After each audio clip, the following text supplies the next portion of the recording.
Hello everyone. Hope all of us are safe and sound with our loved ones. So today from Dr. Bilal Group, we are here for this informative webinar on COVID-19 management and living guidance.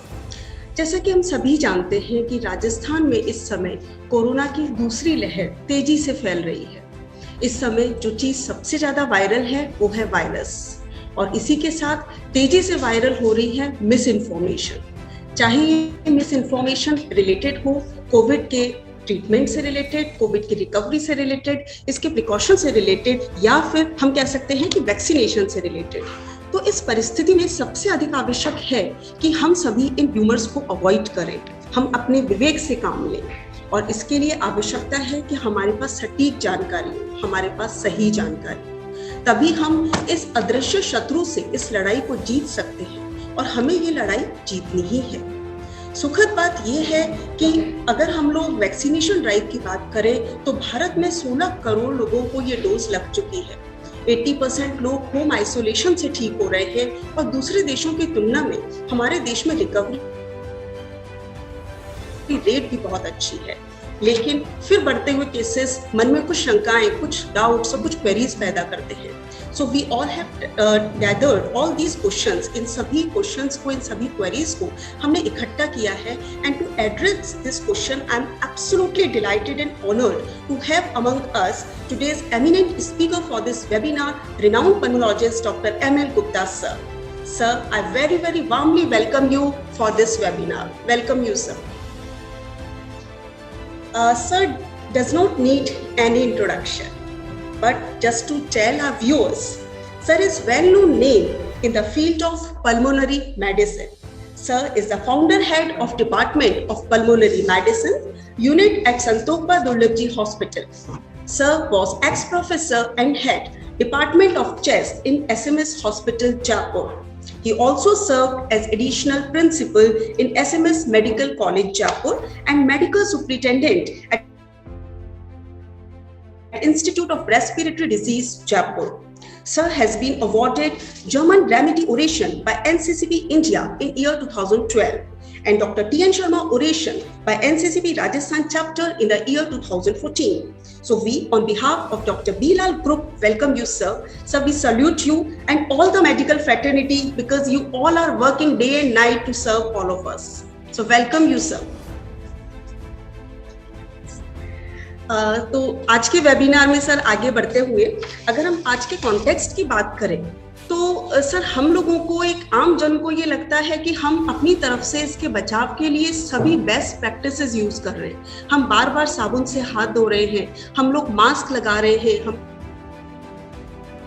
लोग social distancing का पालन कर रहे हैं, हम sanitise कर रहे हैं, लेकिन फिर भी कहीं ना कहीं हम कोविड की गिरफ्त में आ रहे हैं। तो सर ऐसे कौन से एडिशनल प्रिकॉशंस हमें रखने चाहिए, या ऐसे कौन से टिप्स हैं जिससे हम कोविड से बच सकें? जी, सबसे पहले तो मैं बिलाल ग्रुप का धन्यवाद देना चाहूंगा कि उन्होंने सही समय पे सही इनिशिएटिव लिया, अपने एम्प्लॉइज एंड आम पब्लिक को इस महामारी से के बारे में कुछ आवश्यक सूचना देने का एक इनिशिएटिव लिया। इसके लिए जहां तक इससे बचने का है, मेरे हिसाब से पहला, दूसरा, तीनों में ही सबसे पहला है मास्क।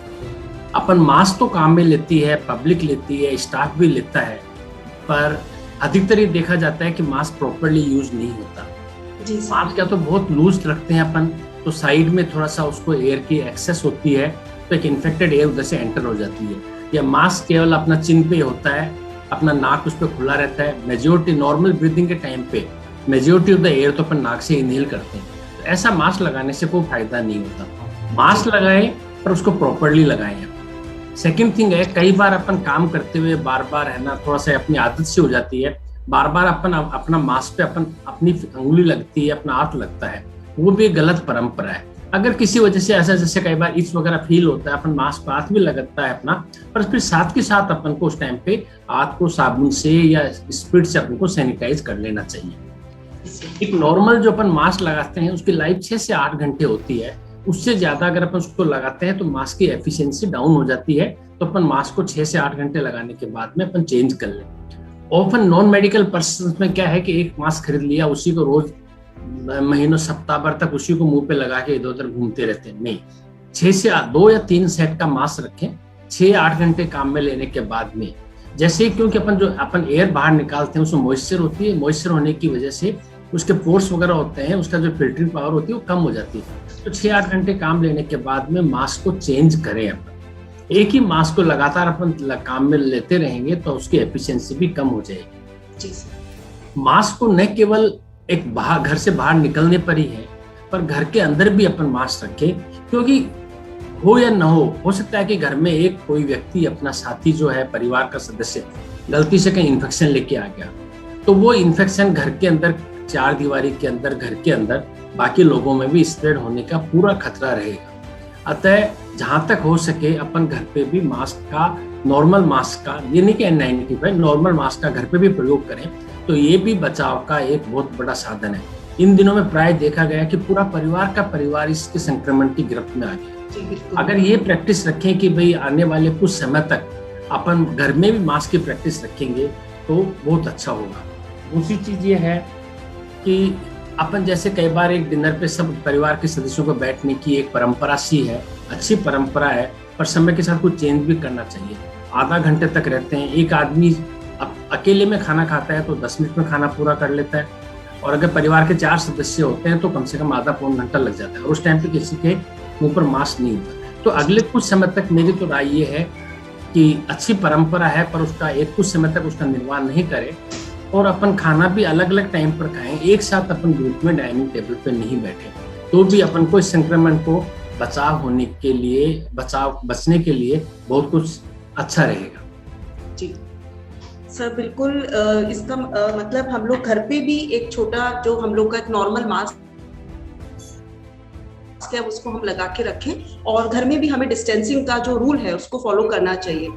बिल्कुल सर। आगे बढ़ते सर, अगर इंडिया में हम लोग सेकेंड वेव की जिस तरीके से तेजी देख रहे हैं, तो ये सेकेंड वेव फर्स्ट वेव से किस प्रकार अलग है सर?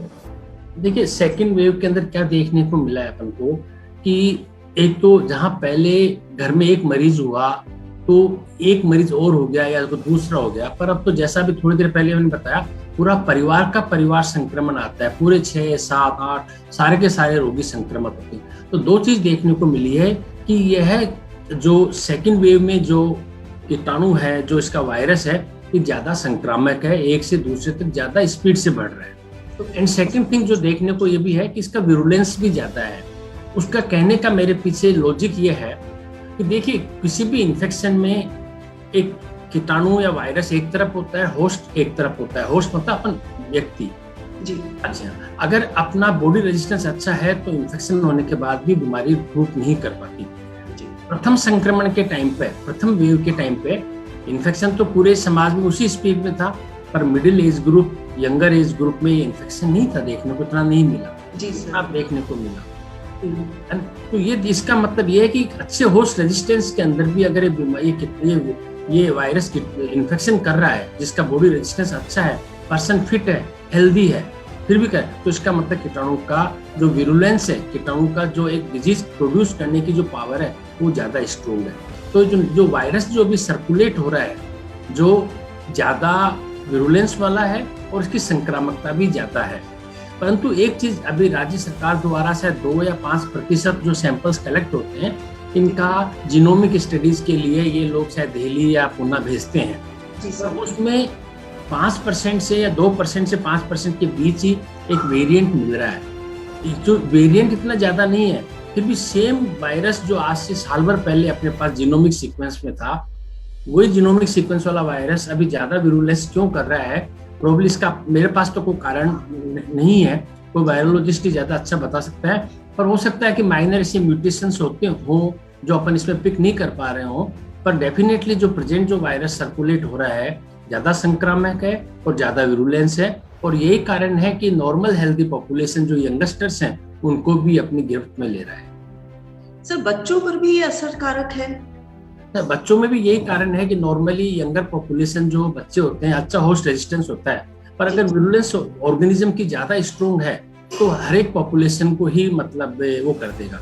अदरवाइज एक बेसिक थीम है, बेसिक रूल है कि इन्फेक्शंस जो होते हैं वो इम्यूनो कॉम्प्रोमाइज पर्सन्स या जिन लोगों में और दूसरे तरह की बीमारियां होती हैं या जिनका इम्यून सिस्टम डाउन होता है, इम्यून सिस्टम डाउन कम होता है या तो 60 साल के बाद में होता है या शुरू के 6-8 महीनों 1 साल में रहता है जब बॉडी का इम्यून सिस्टम डेवलप हो रहा होता है।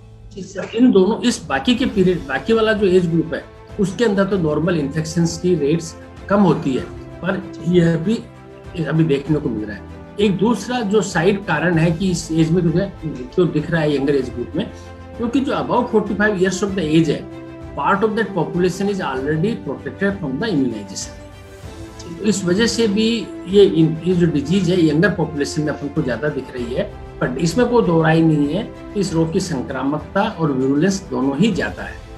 जी सर, आजकल जैसे सोशल मीडिया पर न्यूज आती है, समाचार पत्रों में पढ़ते हैं, न्यूज चैनल पे देखते हैं, तो एक कुछ पैनिक हम लोग जल्दी होते हैं इन सब खबरों को देखकर, और जरा सा कुछ होते ही लगता है कि कहीं कोविड तो नहीं, तुरंत RT-PCR टेस्ट करा लें या हम कौन सी जांच हमें करानी चाहिए। तो किन सिम्टम्स के आधार पर हमको RT-PCR टेस्ट के लिए जाना चाहिए? देखिए, कोविड से रिलेटेड कुछ सिम्टम्स मुख्य है, जैसे बुखार, पूरे शरीर में बदन में दर्द, जुकाम, गले में खरांश, और ये शुरुआती सिम्टम ये होते हैं और 6-7 दिन बाद में सांस की तकलीफ भी हो जाती है। तो अगर किसी व्यक्ति को एक रिसेंट ऑनसेट, मतलब अभी रिसेंटली सांस की दिक्कत शुरू हुई है, या बुखार है, रिसेंट ऑनसेट है, या गला खराब है, या बदन में दर्द है, इन सिम्टम्स में से 2 या 3 सिम्टम्स हो तो उसको कोविड का टेस्ट करवाना चाहिए। अच्छा, लोग बात क्या करते हैं कि कोविड का टेस्ट कराना एक दिन बाद में करा लो, पर जिस दिन भी ये सिम्टम लगे आदमी को उसी दिन अपने आप को प्रिजम्पटिव रोगी मान के अपने आप को पूरा सेल्फ आइसोलेट कर लेना चाहिए।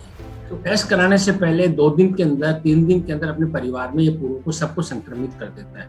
तो घर में एक चेन बन जाती है, पहले दिन एक बच्चा कराता है, 2 दिन बाद में दूसरे का होता है, 3 दिन बाद में तीसरे का होता है जी। इस भी दिन अपन को इन 4 सिम्टम्स में से कोई से भी 2 सिम्टम देखें, अपने आप को सेल्फ आइसोलेट कर लें, और हो सके तो जितना जल्दी हो सके ये टेस्ट करवा लें। पर क्या एक टेस्ट इस 100% आपको ये कहता है कि ये डिजीज आपको नहीं है? नहीं। जो एक टेस्ट होता है, ये टेस्ट 70% के आसपास इसकी पॉजिटिविटी है, मतलब फर्स्ट टेस्ट के अंदर 30% लोग फिर भी मिस हो सकते हैं। तो अगर अपने पास इस तरह के आइसोलेट अपने आप को कंटिन्यू रखो और सिम्टम्स परसिस्ट कर रहा है, तो दूसरे दिन 1 दिन का गैप देके दोबारा एक बार RT-PCR करा लिया अपन।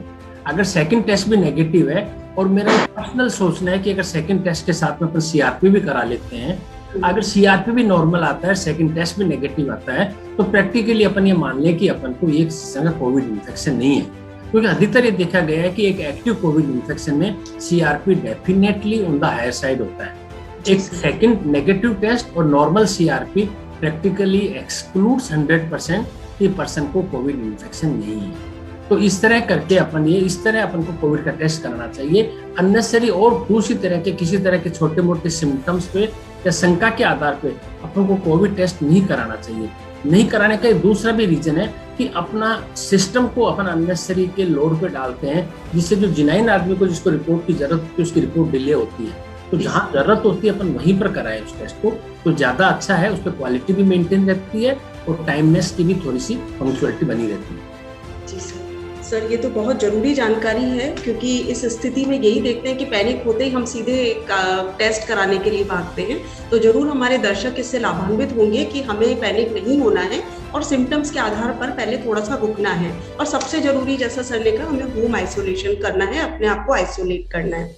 सर एक और इसमें और ऐड करूँ इस टाइम पे, जैसे घर में एक रोगी या किसी का कोविड RT-PCR पॉजिटिव आ गया है, पर उस टाइम पे क्या होता है कि बाकी सारे घर वाले भी सेकंड डे सब लोग टेस्ट कराने चले जाते हैं। नहीं, ये नहीं करना चाहिए। आपको टेस्ट सेकंड जो घर में फैमिली मेंबर्स हैं, सिम्टम्स से अपने आप को ऑब्जर्व करना चाहिए, अपने आप को क्वारंटाइन में रखना चाहिए, और चौथे या 5वें दिन आपको अगर टेस्ट करना ही है तो चौथे या 5वें दिन कराना चाहिए।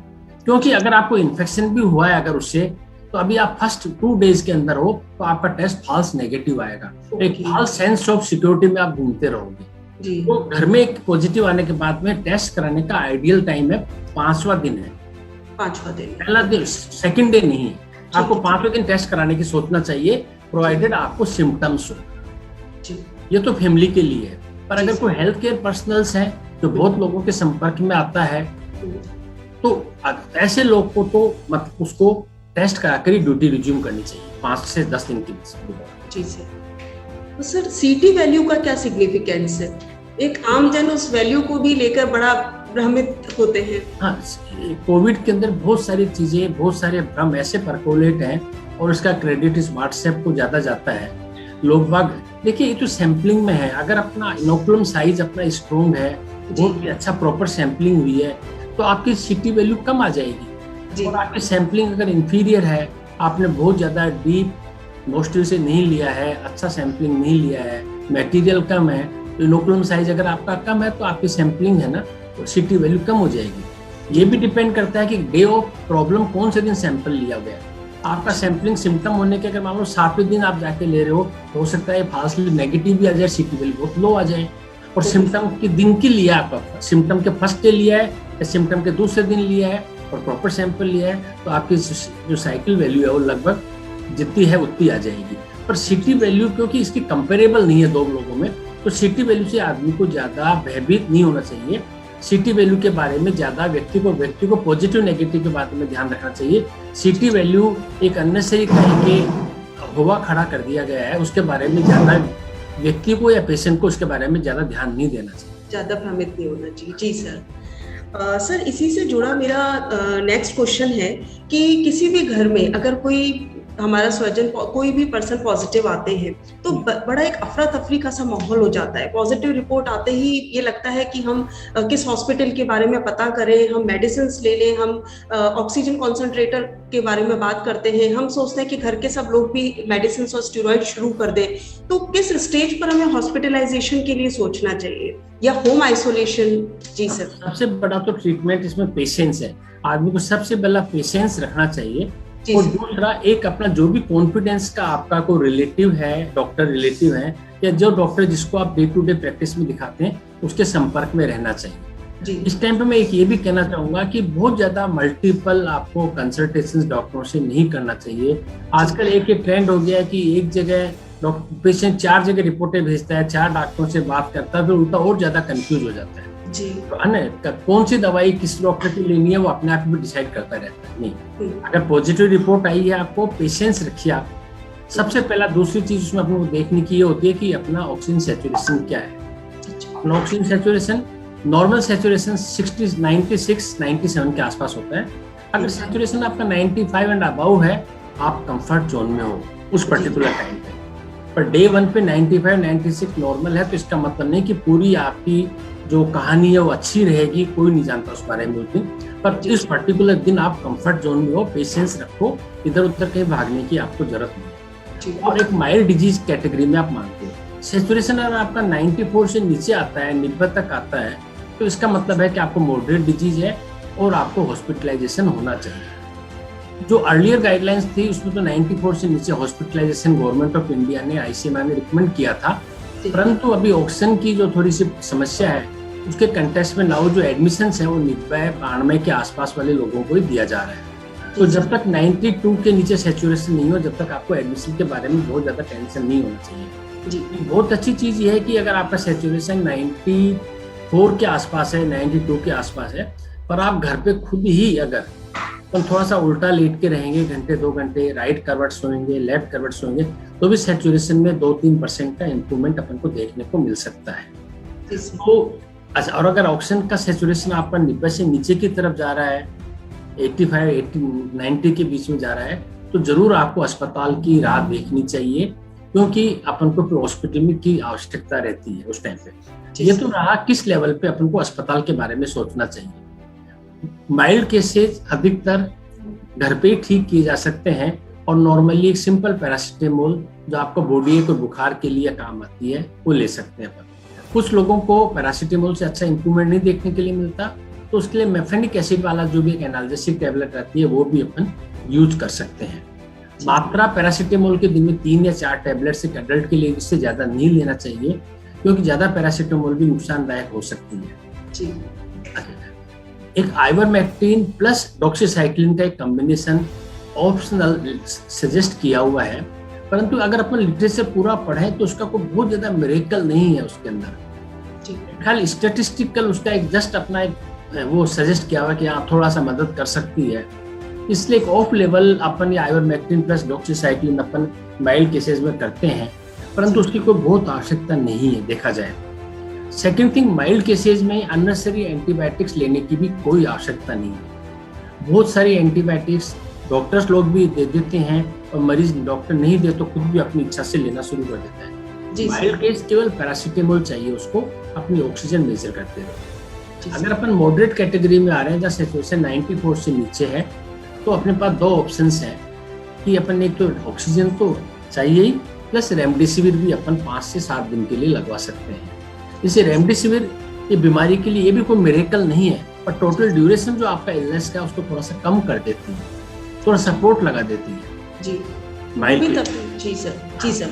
प्लस माइल्ड केसेस के अंदर अपन को एक अच्छा सा अगर एक कोई कॉन्वलेसेंट प्लाज्मा मिले तो उसकी कुछ मदद मिल सकती है, पर स्टडीज के अंदर एक कंसिस्टेंसी नहीं है कि कॉन्वलेसेंट प्लाज्मा हर पेशेंट में काम करता ही है। अच्छा, माइल्ड केसेज के लिए एक मोनोक्लोनल एंटीबायोटिक कुछ वेस्टर्न वर्ल्ड में अवेलेबल है जी सर, इली लिली कंपनी की या किसी की है, वो अभी इंडिया में अवेलेबल नहीं है।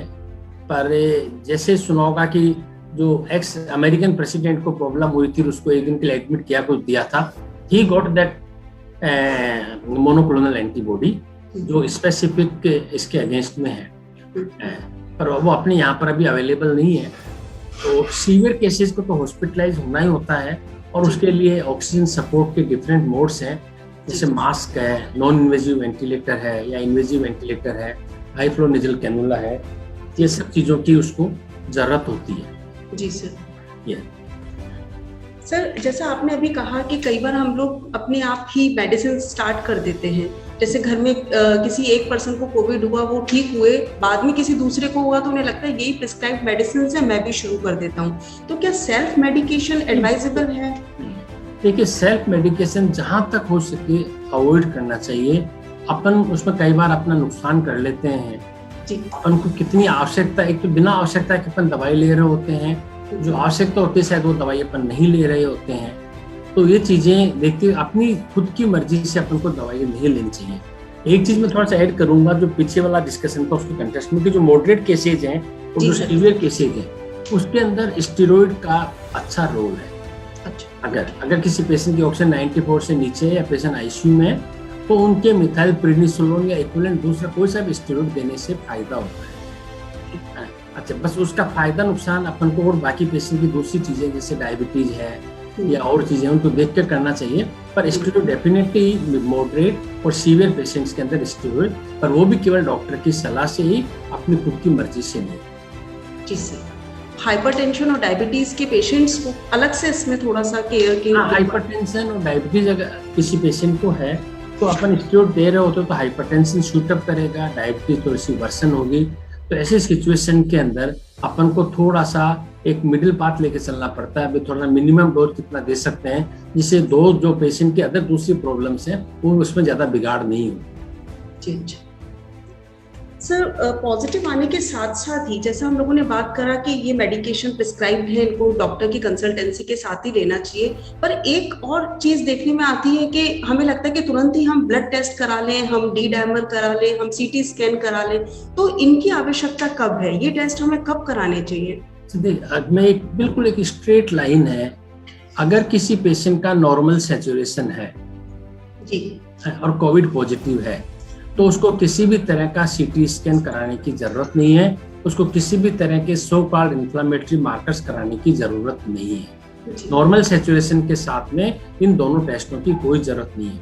एक दूसरी चीज मैं और ऐड करना चाहूंगा कि आप कुछ भी कर लो, कुछ भी दवाई दे लो, आप जो सीटी के अंदर आपको निमोनिया का जो एविडेंस डे 1 पे शुरू हो रहा है, डे 1 ऑफ आपके सिम्टम के हैं जो भी है, और 7वें 8वें दिन अगर दोबारा सीटी कराएंगे डेफिनेटली उसके अंदर एक्सटेंशन या उसमें बढ़ोतरी मिलेगी ही। और जब पहले दिन करा लेते हैं अपन और 7वें 8वें दिन जब दोबारा कराया जाता है उसमें बढ़ता है तो फिर वापस अपन सारी फैमिली पैनिक मोड पे आ जाती है। सीटी स्कैन को जब तक अपने पास सैचुरेशन में 94 तक नहीं हो, अगर सैचुरेशन में फॉल नहीं हो तो अपन को सीटी स्कैन कराने की कोई आवश्यकता नहीं है। सीटी स्कैन से अपना ट्रीटमेंट में कोई चेंज नहीं होने वाला। ट्रीटमेंट का जो डिसीजन है वो अपना क्लिनिकल पैरामीटर्स पे, ऑक्सीजन लेवल पे होना है। तो सीटी स्कैन अननेसेसरी करा के अगेन वही अपन रेडियोलॉजी वाले सिस्टम को ओवरबर्डन करते हैं अपन, अननेसेसरी जो फैमिली मेंबर्स अपने साथ में सीटी स्कैन कराने जाते हैं उनको इन्फेक्शन देते हैं अपन साथ में। जी सर। और तीसरी चीज है कि सीटी स्कैन में बहुत ज्यादा रेडिएशन गिरता है। जी सर। लोगों ने 4 बार सीटी स्कैन करा लिए एक्सरे की तरह, तो उसका रेडिएशन का हजार्ड कितना खुद को आपको नुकसान करेगा ये आने वाला समय ही बताएगा। तो सीटी स्कैन बड़ा बहुत ही जरूरत हो, जब लगे कि इसकी कोई आवश्यकता से अपने ट्रीटमेंट में कोई बदलाव होने की संभावना है, वो भी डॉक्टर की सलाह से तभी करवाना चाहिए। अदरवाइज ये बार बार सीटी स्कैन अपने नॉर्मल सीबीसी या हीमोग्लोबिन की तरह करवाने के लिए लैब पे नहीं जाना चाहिए। और मेरी ये जो सीटी स्कैन करने वाले जो सेंटर्स हैं उनसे भी रिक्वेस्ट ये है कि वो लोग पेशेंट की रिक्वेस्ट पे सीटी स्कैन नहीं करें। जी सर। है ना, वो ज़्यादा अच्छा रहेगा। तो उससे कम से कम मतलब एक एथिकल इशू भी रहेगा, उससे अननेसेसरी का उन लोगों पे बर्डन नहीं पड़ेगा, अननेसेसरी का पेशेंट को रेडिएशन का भी नुकसान नहीं। जी सर, ये बहुत बहुत इम्पोर्टेंट इन्फॉर्मेशन है हमारे सभी व्यूअर्स के लिए कि आप पैनिक ना हो और सीटी स्कैन जैसा सर ने बताया हमें जल्दबाजी नहीं करनी चाहिए, बिना डॉक्टर के कंसल्ट करें हमें सीटी स्कैन के लिए नहीं जाना चाहिए। सर, जैसा हम लोग रिपोर्ट्स में देख रहे हैं कि 80% लोग होम आइसोलेशन से ठीक हो रहे हैं, और अगर हमारा सैचुरेशन लेवल ठीक है तो हमें भी कोशिश करनी चाहिए कि हम प्रॉपरली होम आइसोलेशन रहें। तो ऐसी कौन सी रेमेडीज हैं या कुछ ऐसी एक्सरसाइज जिनसे कि हम जो हम घर पे भी कर सकें और हमारी लंग्स की इफेक्टिविटी भी हम इंक्रीज कर सकें? देखिए, होम आइसोलेशन माइल्ड केसेस के लिए रिकमेंडेड है। तो माइल्ड केसेस में ऑक्सीजन का सैचुरेशन अपना तो लगभग ठीक रहता है। स्लाइट फिजिकल एक्टिविटी, क्योंकि लगातार अगर अपन बिल्कुल एक कमरे में बंद रहेंगे तो बॉडी में स्टिफनेस वगैरह आएगी। तो लाइट फिजिकल एक्टिविटी जो भी अपन पीटी टाइप है या जैसा भी कुछ एक वो कर सके, जो भी एक्सरसाइज अपन अपने आप को घर के अंदर कर सके वो अपन करें। अनुलोम विलोम वगैरह होता है, गहरा अंदर सांस लेके रोकने वाली बातें हैं, सांस निकालने वाली बातें, ये भी अपन वो कर सकते हैं। माइल्ड केसेस वाले तो घर पे इस तरह की एक्सरसाइज कर सकते हैं, पर जिनको मॉडरेट और सीवियर डिजीज है वो किसी तरह की एक्सरसाइज नहीं कर पाएंगे, क्योंकि उससे ऑक्सीजन सैचुरेशन उनका और कॉम्प्रोमाइज होगा। अच्छा। फिर ये एक्सरसाइजेस का जो रोल है वो कोविड से रिकवर करने के बाद में फिर ज्यादा आ जाता है, जहाँ पर एक अच्छा सा रिहेबिलिटेशन प्रोग्राम रहता है जिसमें लोगों को एक गहरा सांस लेने की, सांस को होल्ड करने की, सांस को निकालने की, ये सारी एक्टिविटी समझनी चाहिए और डॉक्टर की सलाह से करनी चाहिए। माइल्ड केसेस कर सकते हैं, मॉडरेट और सीवियर में तो एक्सरसाइजेस का कोई ज्यादा रोल नहीं है। जी सर। और सर, जैसे आपने मेडिसिन के बारे में बताया तो रेमडेसिविर जो है इसकी आवश्यकता भी हर कोविड पेशेंट को नहीं है। माइल्ड केसेस में बिल्कुल भी नहीं लगानी है, जरूरत भी नहीं है अपन को। जी। सीवियर जो आईसीयू में पेशेंट वेंटिलेटर पर है उसको नहीं लगानी, केवल जो बीच की श्रेणी वाले लोग हैं उन्हीं को रेमडेसिविर लगानी है। और रेमडेसिविर भी कोई मिरेकल नहीं है, कोई specific antiviral anti Covid virus नहीं है। ये टोटल इलनेस का ड्यूरेशन को थोड़ा सा कम करती है। हो सकता है आने वाले समय में इसका कुछ केमिकल अल्टरेशन करके कुछ बेटर स्पेसिफिक साल्ट बन जाए तो बात दूसरी है, पर आज की तारीख में रेमडेसिविर के लिए अपन को बहुत ज्यादा पैनिक भी नहीं होना चाहिए और थोड़ा सा अपन को तसल्ली से ही काम में लेना चाहिए। मिल जाता है तो बहुत अच्छी बात है, नहीं तो मिडिल जो मॉडरेट और सीवियर डिजीज है उसमें स्टेरॉइड और ऑक्सीजन सपोर्ट ये दो बेटर ऑप्शंस अपने पास में अवेलेबल हैं।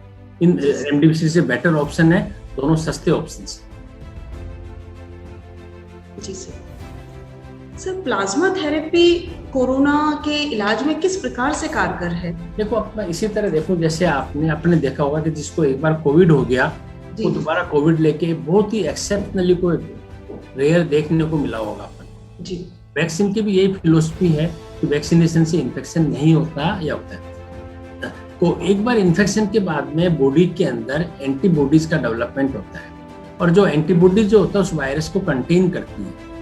तो जिन लोगों में इन्फेक्शन हुआ होता है, अगर उनमें एंटीबॉडी लेवल्स अच्छे हैं, अगर वो एंटीबॉडीज अगर अपन पेशेंट को इन्फ्यूज कर देते हैं, पर टाइम पीरियड जरूरी है उसमें, 10 दिन बाद तो पेशेंट की खुद की बॉडी बनाना शुरू कर देती है।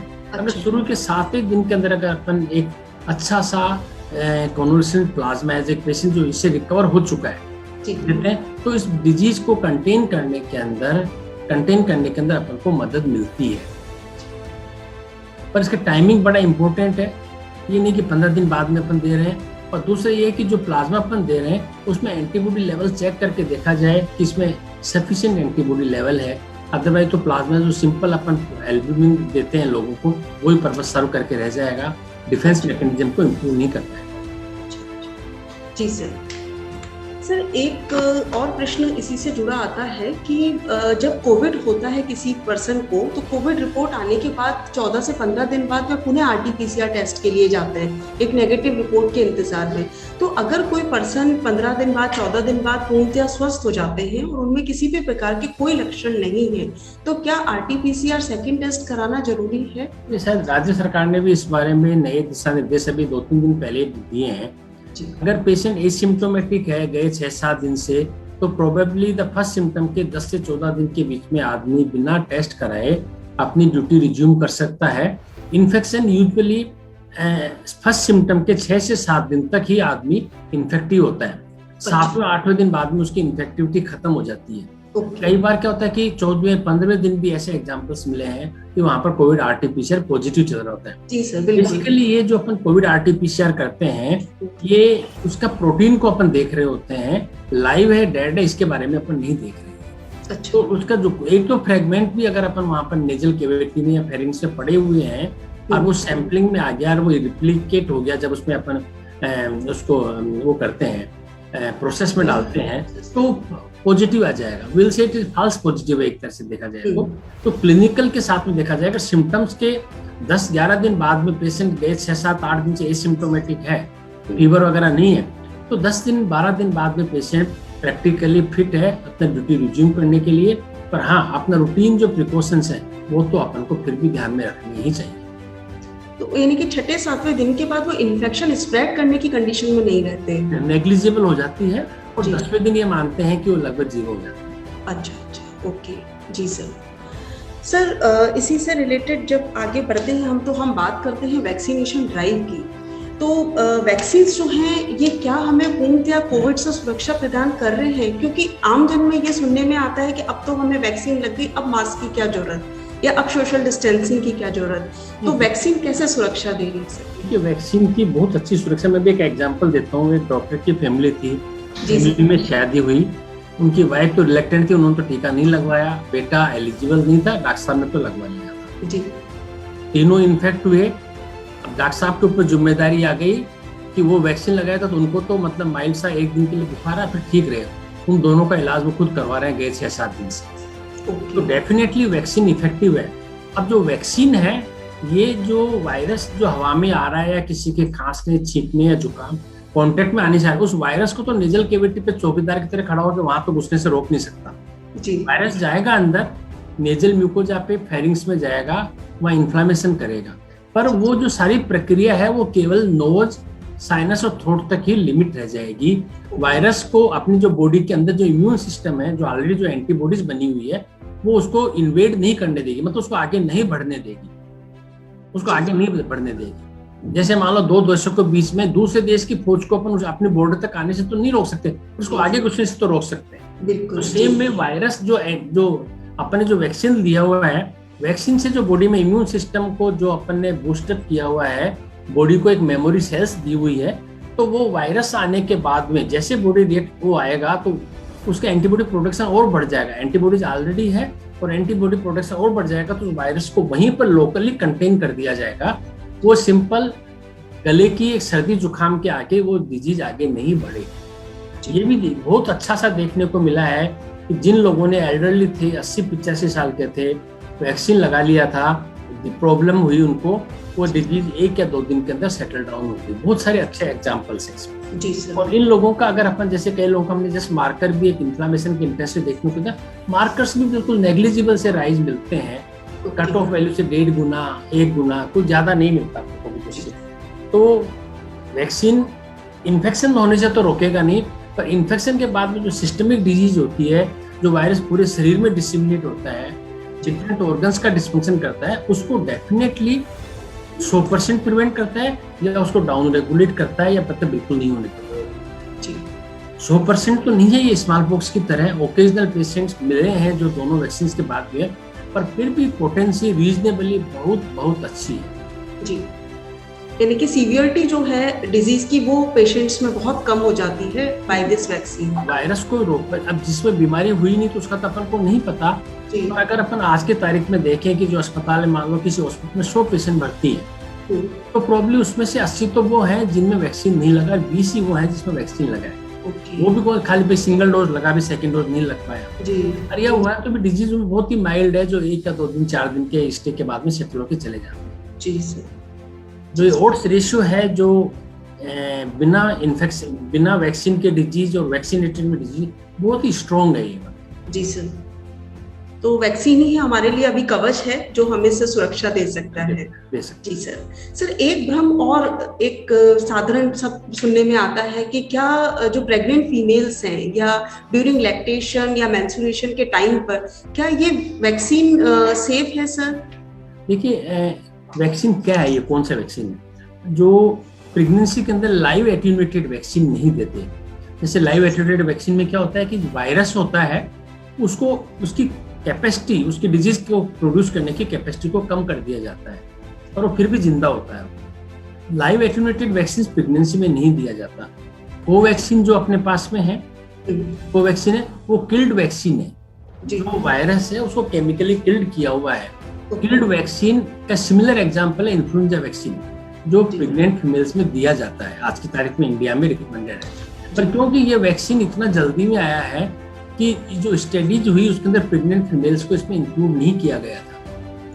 इस वजह से ये प्रेग्नेंट फीमेल्स के लिए भी रिकमेंड किया हुआ नहीं है। पर अगर अपन एक्स्ट्रापोलेट करें कि इन्फ्लुएंजा वैक्सीन के रिजल्ट्स को, तो प्रोबेबली जो कोवैक्सीन है, जो इनएक्टिवेटेड वैक्सीन है, केमिकली इनएक्टिवेटेड वैक्सीन है, ये प्रेग्नेंट फीमेल्स में भी सेफ होना चाहिए।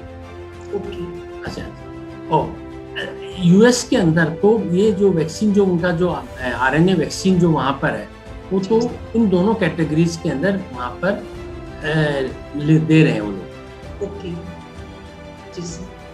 और अभी यहाँ पर गवर्नमेंट ने उसको, क्योंकि डाटा अपने पास में नहीं है, हो सकता है कि कहीं पर उसका चल रहा हो, तो शॉर्ट ग्रुप में करके उसके रिजल्ट आने के बाद में फिर प्रॉब्ली रिकमेंड कर दें। पर अभी अपने पास डाटा नहीं होने की वजह से उन्होंने ये शायद इस पॉलिसी में इंक्लूड नहीं किया है। अदरवाइज तो देयर इज लॉजिक है कि जो कोवैक्सीन है, जो किल्ड वैक्सीन है, दूसरा जो कोविशील्ड है, उसके अंदर भी वो नहीं है, क्या नाम है, प्रॉपर वायरस नहीं है, उसका खाली प्रोटीन है जी। तो उसमें भी देने में कोई नुकसान नहीं होना चाहिए। पर एक बार जब तक स्टडीज लोकल एरिया में नहीं हो, थोड़ा बहुत एक पायलट वर्क नहीं हो, जब तक शायद गवर्नमेंट उसको रिकमेंड नहीं कर रही। और सर जो लैक्टेटिंग फीमेल्स हैं या मेंस्ट्रुएशन के टाइम पर भी ये ले सकते हैं? मेंस्ट्रुएशन पे तो बिना काम का ये तो व्हाट्सएप ने फैलाया, कोई मतलब नहीं है, इज नो इशू, उसमें कोई इशू नहीं है, लेना चाहिए, वैक्सीन लेना चाहिए, उसमें कोई फर्क नहीं पड़ेगा जी सर। बट लैक्टेशन में भी थ्योरेटिकली स्पीकिंग को फर्क नहीं पड़ना चाहिए उसके अंदर, क्योंकि वैक्सीन में कोई ऐसा तो नहीं है कि बॉडी के अंदर वो तो मतलब कोई बन जाएगा।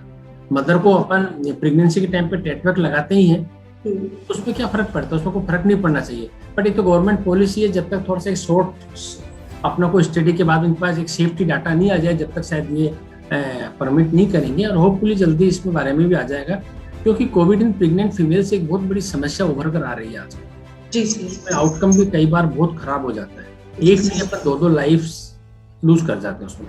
सर यही चीज आ रही है, जैसे कि मदर न्यूक्लियर फैमिली है, अगर पेरेंट्स पॉजिटिव हैं, बच्चा बहुत छोटा है, तो क्या उस कंडीशन में वो बच्चे को अपने साथ रखें मास्क लगाने के बाद? देखिए ऐसा है ना, अपन कुछ भी कह दें, माँ के लिए बच्चे से बड़ा कुछ भी नहीं है जी सर। अपन कुछ भी कह दें कि अब छोटा बच्चा है तो माँ को तो केयर करनी है जी सर। तो बस उसमें तो इतना ही है कि जैसे भी अपन, अब तो 18 से 35 वाला 45 वाला स्लॉट आ भी गया, मदर्स वगैरह को जल्दी से अपने आप को वैक्सीनेट करवा लेना चाहिए, और मदर को बच्चे का तो केयर करना चाहिए। अदरवाइज कोविड के चक्कर में अगर मदर नहीं केयर करेगी तो बच्चे की केयर कैसे होगी? 2, 3, 4, 5 साल का बच्चा थोड़ी अस्पताल थोड़ी छोड़ के आ सकते हैं। मदर को तो केयर करनी है, अगर उससे इन्फेक्ट होती है तो ठीक है, उसका भी ट्रीटमेंट लेगी वो। और वो तो जब तक बच्चा इतना मदर के साथ में रहता है, तो जिस दिन बच्चे में इन्फेक्शन आता है, इनवेरिएबली मतलब मदर में इन्फेक्शन आया भी हो गया होगा, जब है ना, इम्प्लाइड है, अपन टेस्ट करें चाहे नहीं करें। इसलिए मदर को तो बच्चे की केयर पे ध्यान देना ही चाहिए, इसमें कोई दो राय नहीं है। उसके अलावा कोई अपने पास ऑप्शन भी नहीं है जी सर। सर जैसे हम लोगों ने कोविड ट्रीटमेंट की बात करी, हम लोगों ने इसके सिम्टम्स की बात करी, प्रिकॉशन की, वैक्सीन की, लेकिन जो सबसे बड़ा चैलेंज इस समय समाज में आ रहा है वो कहीं ना कहीं कोविड के थ्रू साइकोलॉजिकल एस्पेक्ट जो उसके हैं वो देखने को मिल रहा है। क्योंकि लॉकडाउन से, घर में रहने से भी कई बार हम लोग, ये मेंटल हेल्थ पर इसका बहुत प्रभाव पड़ रहा है, तो इससे हम लोग कैसे ओवरकम हो सकते हैं? आपको थ्योरेटिकली कहना तो बहुत आसान है कि आदमी को पेशेंस में रहना चाहिए, वो होना चाहिए, कहना तो बहुत आसान है, पर रियली जिसके ऊपर बीतती है, कई ऐसे एग्जाम्पल्स हैं। जैसे लेटली एक एग्जाम्पल बता रहा हूँ, फादर बीकानेर में एक्सपायर हो गए, लड़का जयपुर में एडमिटेड है, सिक है, फैमिली चाहती है कि इसको बताएं चाहे नहीं बताएं जी। फादर के बारे में उनके बच्चे को भी उनकी डेथ के 1 महीने बाद में बताया जा रहा है। अब समस्या तो बहुत ज्यादा है। अच्छा, अपने आप को स्ट्रॉन्ग रख के, है ना, एक नियति पे अपने आप को थोड़ा सा वो करके, अपने आप को स्ट्रॉन्ग करके, जो भी कुछ अपनी तरफ से जो प्रयास कर सकते हैं, जो अपने बचाव के प्रयास कर सकते हैं, अपन वो प्रयास करेंगे अपन, है ना। और उसके बाद भी ऐसे ऐसे एग्जाम्पल देखें कि पेशेंट भी टाइम पर आया है, टाइमली जो भी मेडिकेशन का जो भी शेड्यूल अवेलेबल है वो दिया गया है, उसके बाद भी अनएक्सपेक्टेडली पेशेंट डिटोरिएट हुआ है, we lost the patient also. अच्छा, अभी भी ऐसे कोई डेमोग्राफिक या लेबोरेटरी या और कोई फीचर्स ऐसे नहीं है जो ये डिसाइड कर सकें कि आउट ऑफ द 100 जो पॉजिटिव पेशेंट हैं, they are going to be bad and they are going to be good. ऐसा कोई डेफिनेट नहीं है।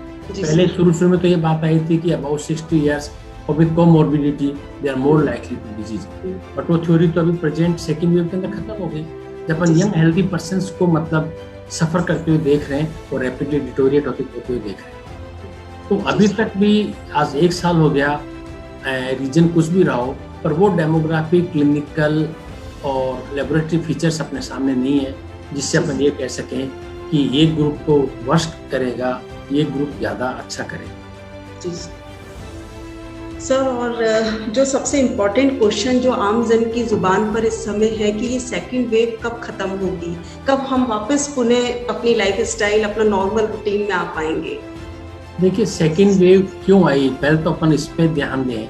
तो चीज़ है, जितना ज़्यादा सोशलाइजेशन होगा, वायरस को कम्युनिटी से एलिमिनेट करना उतना ही मुश्किल होगा, उतना ही डिले। जी सर। सेकेंड वेव भी प्रॉब्लम इसीलिए आई कि प्रॉब्लम सोशलाइजेशन, अपन बहुत ज़्यादा जिस तरह के लोग हैं वेस्टर्न वर्ल्ड के कंपैरिजन में इंडियंस ज़्यादा सोशलाइज होते हैं, एक दूसरे के आना जाना, मैरिजेज में भीड़ इकट्ठी होना, ये सब चीज़ें बहुत ज़्यादा है। तो सेकेंड वेव कब खत्म होगी, ये भी एक मल्टीफैक्टोरियल है, खाली एक चीज़ भी नहीं है। एडमिनिस्ट्रेटिव लॉकडाउन कितना स्ट्रॉन्ग और कितना लंबा चलता है, इस पर डिपेंड करेगा। हम कितना सोशल डिस्टेंसिंग फॉलो करेंगे। अभी भी लोग बाग सोपार लॉकडाउन के अंदर भी आसपास घर आना जाना मिलना सब चीज़ लोग बाग थोड़ा थोड़ा सा छिपे लोग करते हैं। इस चीज़ को भी थोड़ा सा और स्ट्रिक्टली करना पड़ेगा। तीसरा, वायरस की मेहरबानी हो जाए कि वो खुद ही जिस तरह मोर विरुलेंट हुआ उस तरह पे एट्यूमेट हो जाए अपने आप ही, तो probably we can more happy like that. And चौथा है प्रॉब्ली जो आने वाला जो हायर टेम्परेचर है, एटलीस्ट जो एयरबोर्न इन्फेक्शन की जो थ्योरी रिसेंटली जो आई है, प्रॉब्ली जो एयरबोर्न इन्फेक्शन जो मान रहे हैं, पहले तो खाली ड्रॉपलेट का ही मानते थे या फोमाइट से मान रहे थे, अब एयरबोर्न भी थोड़ा सा कॉन्सेप्ट है। तो अपने यहाँ का जो हाई टेम्परेचर प्रॉब्ली एयरबोर्न को तो कुछ लेवल तक तो वो कम करेगा, क्योंकि हाई टेम्परेचर पे वो इतना सर्वाइव नहीं कर पाएगा। जी सर। बट फिर भी जो लास्ट देखने को मिला है कि जो इनिशियल जो ये जो अप्रैल में शुरू हुआ, प्रॉब्ली 7 से 14 तारीख तक जो सडनली जो स्टीप शुरू हुआ था, अब लास्ट 7 दिन के अंदर लगभग 5% ऊपर नीचे ही हो रहा है। तो लगभग अपन या तो पीक के आसपास है या पीक पर अपन ये कह सकते हैं। जी सर। और अगला एक वीक जो है, अगर अपन बता देगा कि मतलब अपन पीक पर हैं या अपन डिक्लाइन शुरू हो गया। जी। क्योंकि अपन दूसरे स्टेट्स का एग्जांपल देखें, जैसे महाराष्ट्र है, वो प्रॉब्लम लगभग स्टेबल टू डिक्लाइनिंग पे थोड़ा सा आ गया है। जी सर। यहाँ पर सबसे ज्यादा हर स्टेट्स इंडिया में अलग अलग बिहेव करेंगे। पहले भी फर्स्ट वेव के टाइम पे भी ऐसा ही था। नेशन में फर्स्ट वेव का जो पीक था उसमें प्रॉब्लम सितंबर के आसपास था, राजस्थान में लेट नवंबर के आसपास था पीक, उसके बाद में शुरू हुआ। जी सर। तो प्रॉब्लम वी कैन होप कि एक वीक और थोड़ा सा मुश्किल का है जी, और उसके बाद में शायद अपन उम्मीद ऐसी है इसी लेवल का जो सो कॉल्ड लॉकडाउन है वो चलता रहा तो अपन प्रॉब्लम एक वीक बाद में अपन को कुछ डिक्लाइन फाल जी सर। सर, हमारे ऑडियंस भी बड़े एक्टिवली उनके जो प्रश्न हैं वो आ रहे हैं सर, तो सर कुछ प्रश्न मैं लेना चाहूंगी। जरूर जी सर, इसमें अमित श्रीवास्तव जी ये पूछना चाह रहे हैं कि कोई advance anticoagulant drug severe ICU patients के लिए है क्या, और हाई डी डाइमर को कैसे कंट्रोल किया जा सकता है? देखो, हाई जो डी डाइमर है, अब तक बिफोर कोविड जो डी डाइमर की वैल्यू थी वो नेगेटिव की ज्यादा वैल्यू मानते थे कि अगर किसी का नेगेटिव डी डाइमर है तो उसकी क्लोटिंग नहीं है, इसलिए उसको एंटीकोगुलेशन नहीं देना। परंतु केवल एक स्टडी जो ऑटोप्सी स्टडी थी, इसमें प्रोबेबली इटली के अंदर, वहां पर इंट्रावास्कुलर थ्रोम्बोसिस मिला इसमें कोविड वाले पेशेंट्स में, और वहां से इसकी एंटीकोगुलेशन की थीम स्टार्ट हुई। अभी एक ऑफ लेवल प्रैक्टिस है कि जहां भी डी डाइमर हम तो जो फॉलो कर रहे हैं कि डी डाइमर नॉर्मल से 3 टाइम्स तक है तो सिंगल डोज प्रोफाइलैक्टिक हम उसको एंटीकोगुलेशन देते हैं। जहां पर डी डाइमर 3 टाइम से ज्यादा चला जाता है, वो मान लो कट ऑफ आपका 500 नैनोग्राम है, और अगर मान लो 1500 से ऊपर चला जाता है तो उसको हम ट्वाइस ए डे डोज कर देते हैं इसमें। तो ये एक ऑफ लेवल सा चल रहा है ये, पर उसका भी को बहुत ज्यादा तो कंट्रोल स्टडी में या रेंडमाइज कंट्रोल स्टडी में उसकी एफिकेसी, उसका इंडिकेशन वो बहुत क्लियर नहीं है। जी सर। अच्छा, दूसरी चीज ये भी है कि जैसे नॉर्मल अपन हम एंटीकोगुलेशन किसी को क्लॉटिंग होती है उसमें देते हैं तो मिनिमम में 3-4 महीने का पीरियड रखते हैं। इसमें 3-4 महीने का कॉन्सेप्ट नहीं होना चाहिए। जैसे ही पेशेंट क्लिनिकली रिकवर करता है, उसका एक्सरे वगैरह ठीक हो जाता है, सिम्टम्स ठीक हो जाते हैं, तो हार्डली ये एंटीकोगुलेशन अपन को 2-3 सप्ताह में अपन सेफली बंद भी कर सकते हैं। इसको अननेसेसरी 3 महीने तक कंटिन्यू करने का कोई पर्पज नहीं है। सर, एक हमारे ऑडियंस का क्वेश्चन है कि फर्स्ट डोज लगवाने के बाद उनको कोविड इन्फेक्शन हुआ है, और क्या अब वो सेकंड डोज लगवाएं और कब उन्हें लगवानी चाहिए? देखिए, ये सर गवर्नमेंट की गाइडलाइन में भी है, अगर आपको इन बिटवीन आपको फर्स्ट इन्फेक्शन हो गया है तो आपको इन्फेक्शन से रिकवर होने के बाद में, या प्रैक्टिकली मानो कि जो इन्फेक्शन हुआ उसके 1.5 महीने बाद में आप सेकंड डोज लगवा सकते हो। 1.5 महीने बाद? हाँ जी, रिकवर होने के 1 महीने बाद में या इन्फेक्शन होने के 1.5 महीने बाद में सेकंड डोज आप लगवा सकते हो।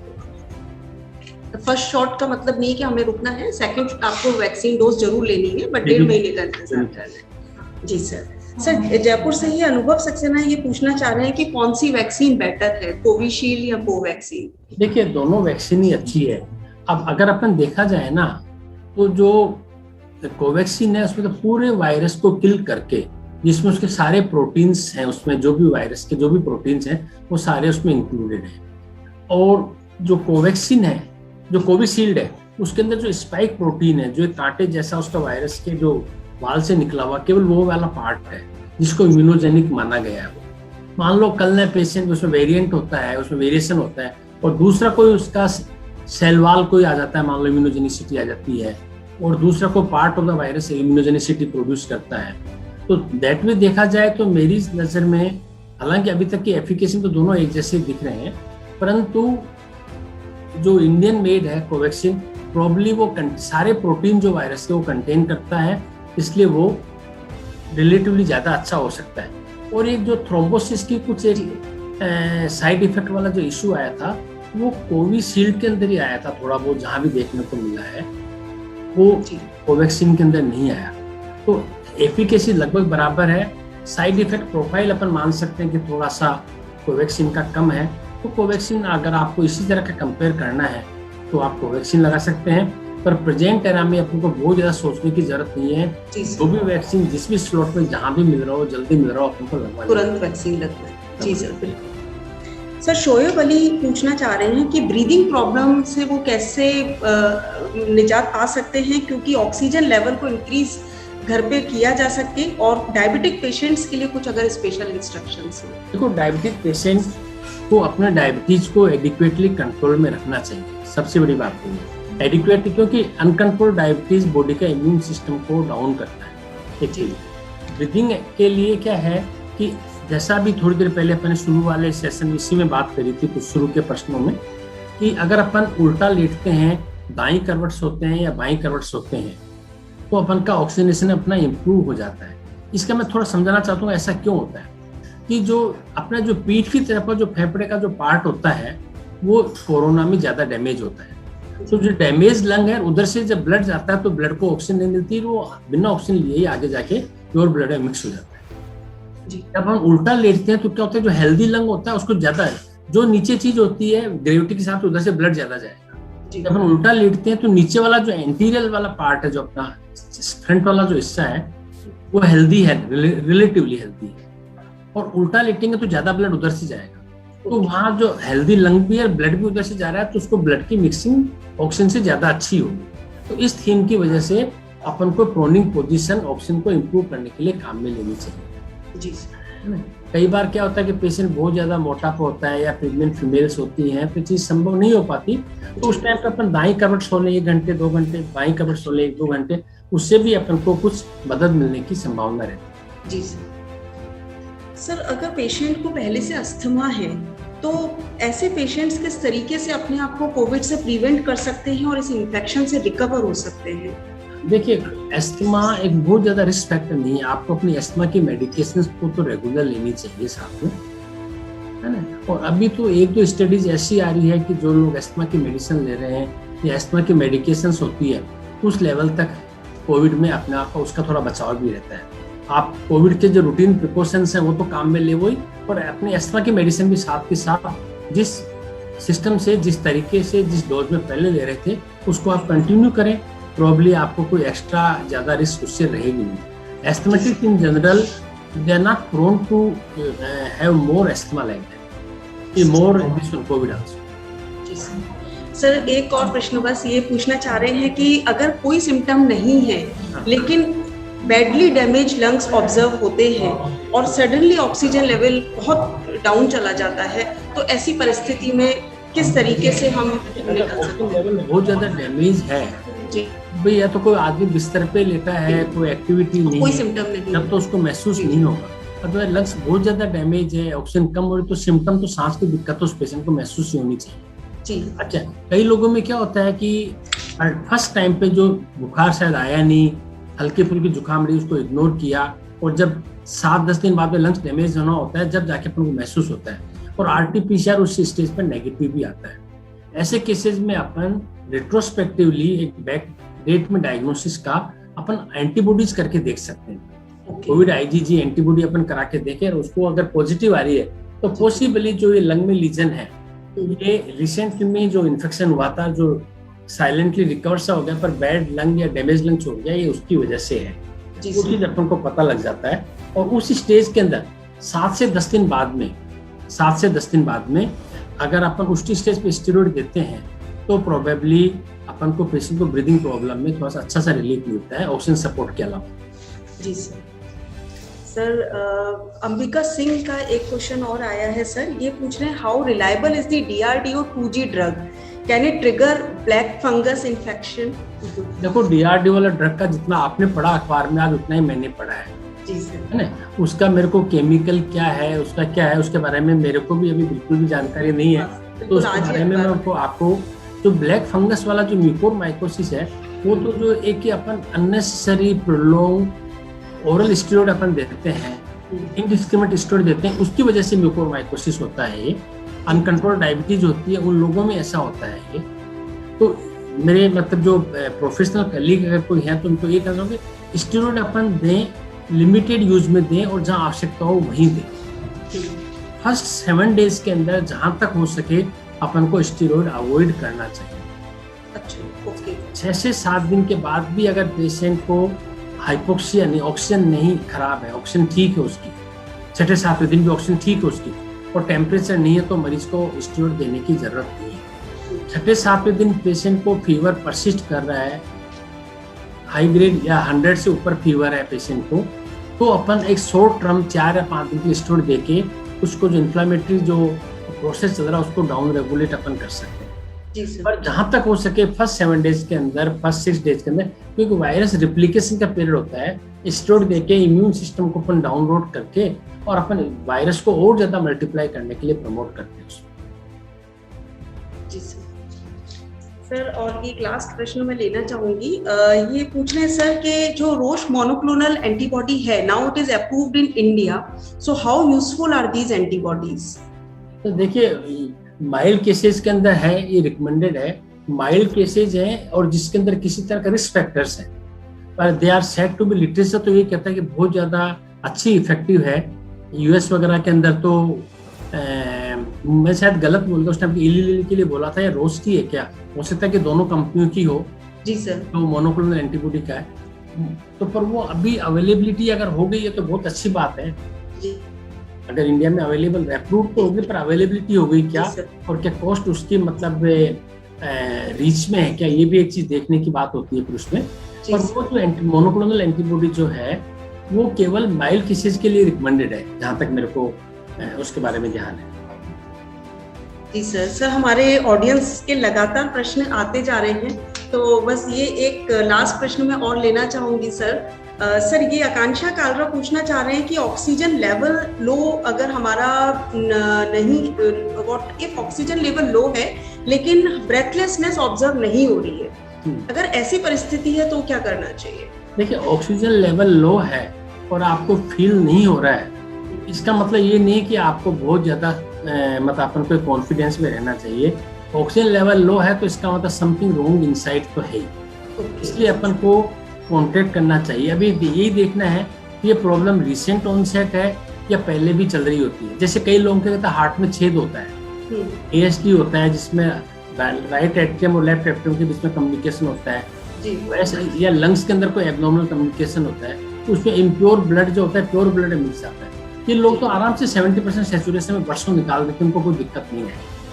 पर जो लो ऑक्सीजन क्यों है उसका कारण अपन को चाहिए। अपन को अगर वो कारण कोविड की वजह से है तो उसको लाइटली नहीं लेना चाहिए कि वो किसी भी मोमेंट पे अपन को प्रॉब्लम कर सकता है। उसको तो फिर अपन को एडमिट होके जो भी अपन को उसके लिए ट्रीटमेंट करवाना चाहिए, उसका कोर्स ढूंढना चाहिए। जी सर। तो it's now time to conclude this webinar sir. और जिस तरीके से सभी व्यूअर्स को आज मुझे लगता है बहुत सारे डाउट्स और बहुत सारे उनकी क्वेरीज और शंकाएं जरूर दूर हुई होंगी। कोविड को लेके जो एक हमारे मन में डर बना हुआ था वो जरूर दूर हुआ होगा। और अगर हम लोग इन पॉइंट्स का ध्यान रखें, जैसा हमें सर ने बताया कि अभी भी हमें मास्क लगाना है, सोशल डिस्टेंसिंग फॉलो करनी है, घर के अंदर भी हम कपड़े वाला जो मास्क है उसको लगा के रखें, पैनिक नहीं होना है। अगर ऑक्सीजन लेवल हमारा सही है तो हम लोग को हॉस्पिटलाइजेशन के लिए अभी नहीं सोचना है, और सेल्फ मेडिकेशन से बचकर हम अपने डॉक्टर को कंसल्ट करें और उन्हीं के अनुसार हम अपनी जो मेडिसिन है वो लें। बार बार या नई 4-5 डॉक्टर्स को कंसल्ट करने की जगह आप एक सिंगल जो आपके डॉक्टर हैं उन्हीं से आप अपना जो परामर्श ले रहे हैं उसे आप लेते रहें, और इसी सावधानियों के साथ, इसी सतर्कता के साथ हम इस जंग को जीतेंगे और जल्दी ही कोरोना जो है उसको हम सब मिलकर हराएंगे। तो thank you so much sir, आपने इतने इम्पोर्टेंट, इतने इंफॉर्मेटिव पॉइंट्स हम सबके संग साझा किए। हमारे व्यूअर्स को बहुत ज़्यादा हमारे व्यूअर्स लाभान्वित रहे हैं इस पूरे वेबिनार से। और thank you so much sir, आपने अपना जो वैल्यूबल टाइम है वो इस वेबिनार के लिए स्पेयर किया। Really I am very thankful to you sir. और डॉक्टर बीलाल ग्रुप की तरफ से व्यूअर्स, डॉक्टर जितने भी हमारे व्यूअर्स इस सभी हमारे साथ फेसबुक पे जुड़े हुए हैं उनसे हम ये अपील करते हैं कि जो भी 18+ हमारे व्यूअर्स अभी जुड़े हैं सभी वैक्सीनेशन के लिए जरूर जाएं, क्योंकि यही हमारा सुरक्षा कवच है जो हमें इस कोरोना की लड़ाई को जीतने में मदद करेगा, हमें बचाएगा, हमको बचाएगा, हमारे अपने, हमारे स्वजन, हम सबको सुरक्षा प्रदान करेगा। So thank you so much, thank you sir, thank you viewers, stay safe and get vaccinated. Thank you so much sir. Thanks a lot.